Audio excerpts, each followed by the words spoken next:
मोहन नाणावटी आपकी सिफारिश लेकर आई थी हमारे पास आपकी भाभियां।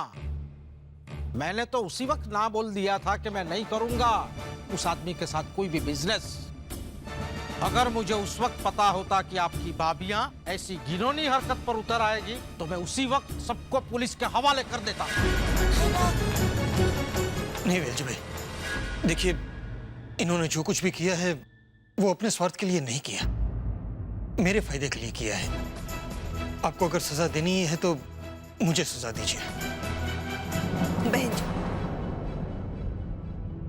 मेरे पूरे परिवार की तरफ से मैं आपसे माफी मांगती, लेकिन हमारे हालात ही कुछ ऐसे बन गए थे। सरकार ने और पुलिस ने हमारी बेगुनाही मान ली। उस फूड इंस्पेक्टर ने अपने फायदे के लिए हमें फंसाया था। कुछ ही दिनों में हमारा लाइसेंस भी हमें मिलने वाला है, लेकिन मार्केट में खाने पीने के मामले को लेकर कोई रिस्क नहीं लेना चाहता। मोहन, क्या सचमुच तुम्हारा लाइसेंस वापस मिलने वाला है? जी, बस 2-4 दिनों में आ जाएगा। ठीक है।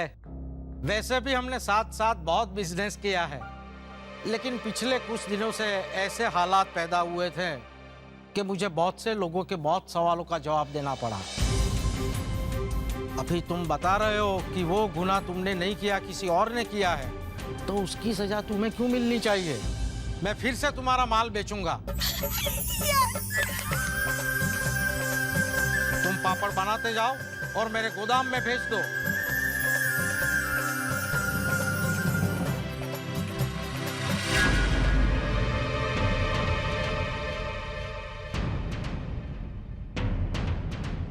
भाभी, आप लोगों की वजह से आज मोहन जी का बिजनेस फिर से शुरू हो रहा है।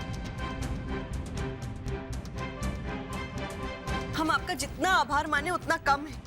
बस वृंदा बस, अब और कुछ भी मत कहना।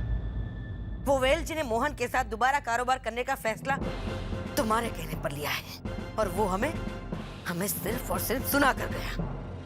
ऐसा नहीं है भाभी, अगर आप लोग ना होते तो वेलजी भाई हमारी बात तक सुनने के लिए तैयार नहीं थे। ये कामयाबी सिर्फ आपकी वजह से हासिल हुई। मोटा भाभी, मेरी बात तो सुनिए। हमारी सारी मेहनत पर पानी फिर गया। क्या बात सुने तुम्हारी? चल ना भाभी। हमें एक बहुत ही अच्छी खबर आप सबको सुनानी है। मेरी कंपनी को पापड़ बनाने का लाइसेंस वापस मिल गया है, और 1-2 डिस्ट्रीब्यूटर से मदद का आश्वासन भी।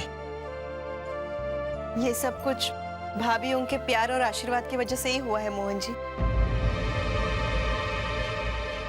ये हम कैसे भूल सकते हैं। हमने आज ऑफिस में एक पूजा रखी है। घर के लोग होंगे, स्टाफ के लोग होंगे, आप सभी को आना है।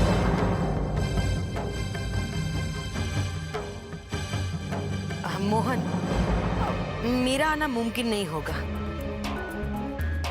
वो क्या है ना कि मेरी एक सहेली हॉस्पिटल में है और मेरा उसे देखने जाना बहुत जरूरी है।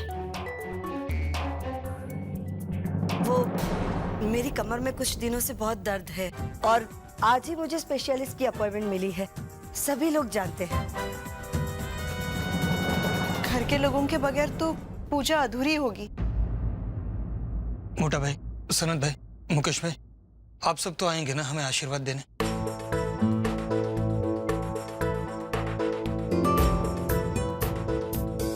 सवाल ही पैदा नहीं होता। मतलब ये दोनों जाना चाहे तो जा सकते हैं, पर मैं तो नहीं जाऊंगा। हाँ, मैं भी नहीं जाऊंगा। अरे भाई, बंटवारा हो चुका है, सबका अलग अलग काम है, तो फिर वहां जाके करेंगे क्या? मुझे भी कोई दिलचस्पी नहीं आने में। लेकिन जब लोग ये बात जानेंगे कि शुभ प्रसंग में भी नाणावटी परिवार एक साथ नहीं रह सकता, तो क्या इज्जत रह जाएगी? मंजुला, हमने मोहन की बात पर विचार किया। हमें लगता है कि वो सही है। पूजा, त्योहार और शुभ प्रसंग के दिन भी परिवार वाले अलग अलग रहेंगे तो समाज में बहुत बदनामी होगी। समाज को दिखाने के लिए हम अपना मान अपमान सब कुछ भूल जाए? हमसे ये नहीं होगा। तुम सब इतना जिद कर रही हो तो हमारे पास और कोई चारा ही नहीं। हम तो ये कहने आए थे कि ऑफिस में हमारा काम बिगड़ेगा, तुम सब चली जाओ। अब ठीक है, हमें काम बिगाड़ कर खुद ही जाना पड़ेगा। चलो भाई, आयुष और तेजस को भी बुला लेते हैं। चलो, चलो। चलो।